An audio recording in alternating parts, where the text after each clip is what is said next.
I will be doing my course walkthrough for GD 159 Immersive Design. Based on a survey I conducted with my students at the end of spring, I will have some synchronous group Zoom meetings as well as individual meetings. In an effort to create a class community, we will also use Slack to communicate and create different informal discussion channels. Slack is frequently used in the industry and will be a tool many of the students will use in future jobs. I plan to also hold a few optional Zoom or Google Meet work parties where there is no formal meeting or agenda, but students can work on their projects together if they want. This is completely optional. I will test this concept out early and ask for feedback, and if students like it, we will continue or modify if they feel it is helpful. I use Canvas as well as a custom HTML website that I code for each class. I have the modules broken down by week, and all content introduced will be listed in the corresponding week's module. A page with the class activities and expected checkpoints will be posted on Mondays and Wednesdays that corresponds with the custom website and syllabus. I find that the more cross-linking to content, the simpler it is for students to access that content. Here is an example of a Today's Activities page and the Canvas announcements section in Canvas. I always remind students to change their notification settings in Canvas to be alerted by their announcements because I use them instead of sending emails for class messages and reminders. My teaching philosophy is posted currently on my teaching portfolio site, and I will be adding it to an abridged version to my syllabus and linking to the full version on my advising website. Instead of just assigning a reading, I will have a reading, listening as a podcast, or watching as a slideshow options for required readings. Students will create one page of sketch notes and upload a scanned copy to the Google Slides to share with the class. Sketch notes combine pictures and words to help students distill their notes. Sharing them with the class allows everyone to benefit collectively. Another project I already use in my GD 142 class focuses on empowering students to identify problems in their life and use design to solve them. App design projects ask the students to identify a problem in their life or someone they are close to and design an app that will alleviate or reduce that problem. I'm really making an effort to humanize the course to create a greater sense of engagement.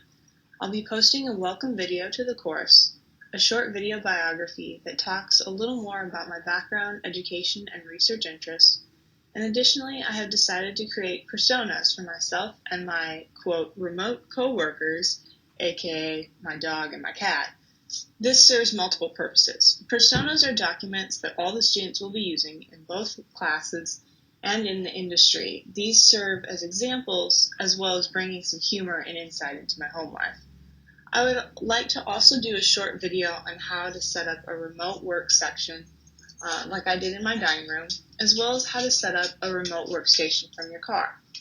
I plan to also include resources for taking stretch or exercise or meditation breaks, as mental health is a continued concern for many of our students. All of my classes are project-based. There are no high-stakes tests. I may occasionally have a polling question or a very short quiz tied to a reading or a LinkedIn Learning video, but grades are determined by the projects. Students are given a rubric and are graded not only on the design aesthetic, but also the design process and UX research they conduct.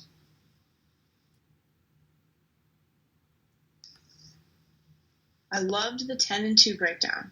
In class, I try to keep my lectures to 30 to 45 minutes with an activity and then move into work time or projects. But I believe that videos need to be short and concise. Instead of covering multiple things in one longer lecture, having short videos that are compiled into playlists allows students to access the exact info they need when they need it.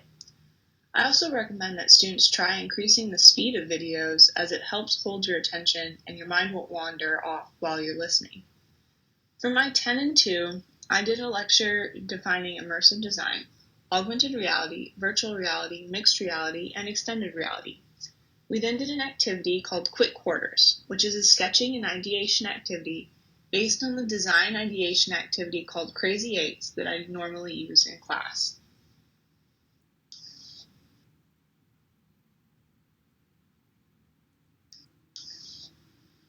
Currently, one of the projects in the Immersive Design class is designing an augmented reality learning activity. Students can design flashcards or an augmented poster that leads to an augmented learning experience of their choice. I have found a great OER book to supplement this project.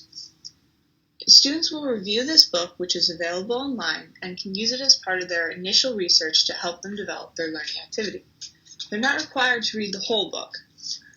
Then I'm recommending that they use the OER open images. I'll provide them with a link to several resources in their educational activities project.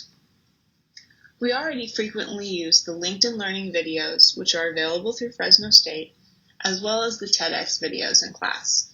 I find they're a great resource for all of my classes.